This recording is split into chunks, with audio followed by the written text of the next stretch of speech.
So hello everyone, मेरा नाम सौरभ है और आज मैं आप सबके सामने लेके आया हूँ सीए फाइनल ऑडिट का एक question.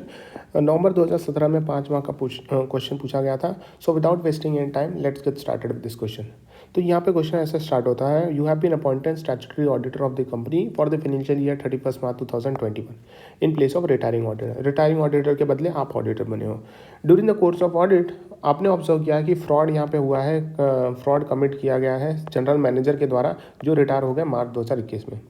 While going through the further details, it was found that fraud was going on since last 2 to 3 years and total amount misappropriated was likely to exceed 100 lakhs. So misappropriation का amount 100 lakh से exceed हो जाएगा, मतलब 1 करोड़ से exceed हो जाएगा.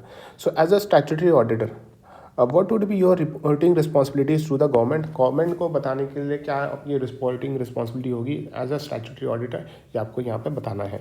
सो अगर हम बात करें सेंट्रल गवर्नमेंट को कैसे रिपोर्ट करते हैं, auditors report to report fraud, auditor duties to report fraud to the central government, तो यहाँ पे आ जाता है section 143 subsection 12।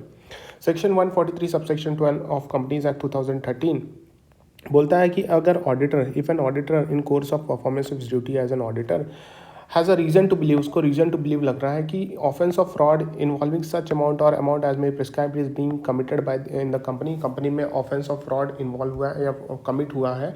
So bye it's, किसने किया है कमिट? बाय इट्स ऑफिसर या एम्प्लॉय ऑफ द कंपनी। किसने कमिट किया? बाय ऑफिसर या एम्प्लॉय ऑफ द कंपनी। और ऑडिटर यहाँ पे करेगा रिपोर्ट करेगा सेंट्रल गवर्नमेंट को within such time and such manner as amount as may prescribe. अगर यहाँ पे अमाउंट प्रिस्क्राइब जो है 1 करोड़ या उससे ज़्यादा का फ्रॉड है तो यहाँ पे ऑडिटर रिपोर्ट करेगा मैटर किसको? सेंट्रल गवर्नमेंट को।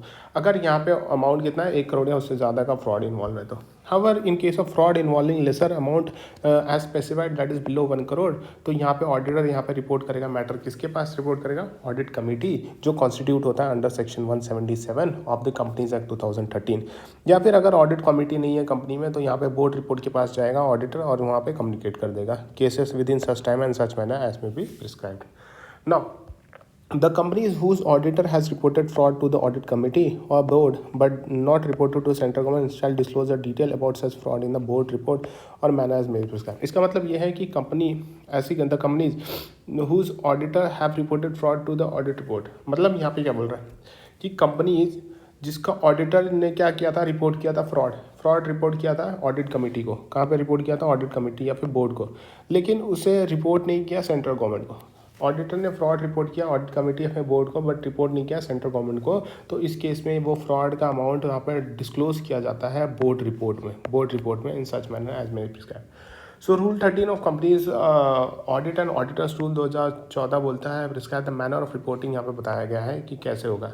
कि यहाँ पे फर्स्ट पॉइंट यहाँ पे क्या होता है कि अगर ऑडिटर जो होगा कंपनी का in course of performance of duty, और ऐसा स्टैट्यूटरी ऑडिटर जो होगा अपना ड्यूटी परफॉर्म कर रहा था और उसको रीज़न टू बिलीव लगता है कि ऑफेंस ऑफ फ्रॉड जो है इन्वॉल्व और expected to involve, offence of fraud involve कि फ्रॉड हुआ है, इन्वॉल्व हुआ है या फिर एक्सपेक्टेड टू इन्वॉल्व है individually as an amount of 1 crore और एबो, 1 करोड़ या उससे ज़्यादा का अमाउंट इन्वॉल्व है या फिर एक्सपेक्टेड है कि 1 करोड़ या उससे ज़्यादा का ही होगा,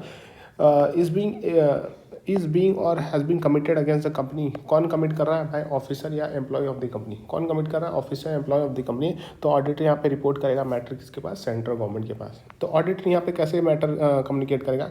तो ऑडिटर यहाँ पे क्या करेगा? रिपोर्ट करेगा मैटर सबसे पहले बोर्ड या फिर ऑडिट कमेटी को। सबसे पहले बोर्ड या ऑडिट कमेटी को यह मैटर बताएगा। कब बताएगा? एज द केस में भी इमीडिएटली बताएगा but not later than 2 days। Immediately बताना है भाई but not later than 2 days of his knowledge. जैसे उसको फ्रॉड के बारे में पता चलता है इमीडिएटली बताना है but not later than 2 days।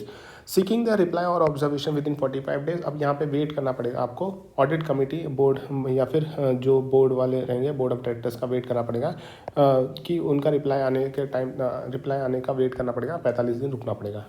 On receipt of such reply और ऑब्जर्वेशन, अब ऑडिटर जो होगा वो फॉरवर्ड करेगा अपना रिपोर्ट एंड रिप्लाई और ऑब्जर्वेशन ऑफ बोर्ड या फिर audit committee along with his comment on such reply और ऑब्जर्वेशन ऑफ बोर्ड और audit committee to the central government within 15 days from the date of receipt of such reply observation. जैसे ही reply आएगा तो auditor यहाँ पे क्या करेगा? विद इन 15 days अपना रिप्लाई एंड ऑब्जर्वेशन, और जो रिप्लाई उसको मिला था, जो रिप्लाई उससे मिला था कहाँ से? बोर्ड या फिर ऑडिट कमेटी से, वो अपना ऑब्जर्वेशन के साथ साथ वहाँ पे भेज देगा सेंट्रल गवर्नमेंट के पास within 15 days from the date of receipt of reply और observation. In case the auditor अगर फेल हो जाता है, ऑडिटर अगर फेल हो जाता है टू गेट एनी रिप्लाई, कि कोई रिप्लाई मिला नहीं, ऑब्जर्वेशन रिप्लाई या फिर ऑब्जर्वेशन आया नहीं फ्रॉम द बोर्ड या फिर audit committee with in stipulated period of 45 days के अंदर अगर कोई रिप्लाई आया नहीं, तो यहाँ पे क्या करेगा ऑडिटर, ये फॉरवर्ड करेगा अपना रिपोर्ट सेंट्रल गवर्नमेंट के पास along with a note containing the detail of his report that was earlier forwarded to the board या फिर ऑडिट कमेटी। जो अर्लियर उसने बोर्ड या फिर ऑडिट कमेटी को जो रिपोर्ट दिया था उसके साथ साथ में डिटेल भी लगा देगा, ऑडिट वाला डिटेल साथ में लगा देगा सेंट्रल गवर्नमेंट को, for which he has not received any reply और ऑब्जर्वेशन। अब फिर क्या हो रहा है कि ऑडिटर यहाँ पे shall send to the secretary, auditor shall send to the secretary ministry of corporate affairs. कहाँ पे भेजा जाएगा ये reply? Ministry of corporate affairs में जाएगा, सेक्रेटरी के पास, इन अ सील्ड एनवलप में जाएगा, सील्ड कवर में, रजिस्टर्ड पोस्ट विथ एक्नॉलेजमेंट। कैसे भेजा जाएगा? Registered post with acknowledgement due, या फिर स्पीड पोस्ट से भी भेजा जा सकता है by an email in confirmation of the same. बाद में यहाँ पे कंफर्मेशन ले लिया जाएगा ईमेल के द्वारा। Now the report shall be on the letter, जो रिपोर्ट होगा वो किसके लेटर हेड पे होगा? ऑडिटर्स के लेटर हेड पे होगा, कंटेनिंग, जिसके अंदर कंटेन होगा postal address, email address and contact या फिर टेलीफोन नंबर और mobile number as signed by the auditor with seal, and shall indicate his membership number. Membership number भी यहाँ पे इंडिकेट किया जाएगा, मेंबरशिप नंबर भी यहाँ पे रिपोर्ट में इंडिकेट किया जाएगा। जो रिपोर्ट होगा वो लेटर हेड पे होना चाहिए ऑडिटर के। अब report shall be in form of statement as specified in ADT 4। यह रिपोर्ट कैसा एक स्टेटमेंट के फॉर्म में होना चाहिए जो ADT 4 में स्पेसिफाई किया गया है। सो इन केस ऑफ फ्रॉड, अगर समझो amount involve is less than 1 crore है, 1 करोड़ से कम है, तो ऑडिटर यहाँ पे क्या करेगा? रिपोर्ट करेगा मैटर किसको रिपोर्ट करेगा? ऑडिट कमेटी जो कॉन्स्टिट्यूट हुई है अंडर सेक्शन 177, या फिर बोर्ड, अगर 177 में ऑडिट कमेटी कॉन्स्टिट्यूट नहीं हुए तो यहाँ पे बोर्ड को इमीडिएटली इन्फॉर्म किया जाता है, but not later than 2 days of his knowledge of the fraud, and he shall report the matter specifying the following. क्या क्या मैटर जाएगा कि नेचर ऑफ फ्रॉड कौन सा इन्वॉल्व है, कौन सा नेचर ऑफ फ्रॉड है, डिस्क्रिप्शन यहाँ पर बताना पड़ेगा, कितना अप्रॉक्सीमेट अमाउंट इन्वॉल्व हुआ है, और पार्टीज कौन कौन सी इन्वॉल्व है ये बताना पड़ेगा। किसको बताना पड़ेगा? ऑडिट कमेटी या फिर बोर्ड रिपोर्ट को, बोर्ड वालों को बताना पड़ेगा।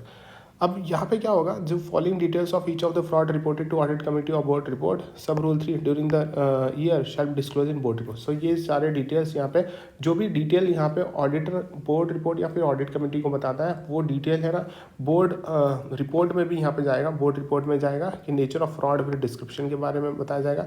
Description, nature of fraud with description, कितना अप्रॉक्सीमेट अमाउंट इन्वॉल्व है फ्रॉड के अंदर, और कौन सी पार्टीज इन्वॉल्व है फ्रॉड के अंदर अगर रेमेडियल एक्शन लिया नहीं गया, एंड अगर रेमेडियल एक्शन कोई भी लिया गया है तो वो भी बोर्ड रिपोर्ट के अंदर बताया जाएगा।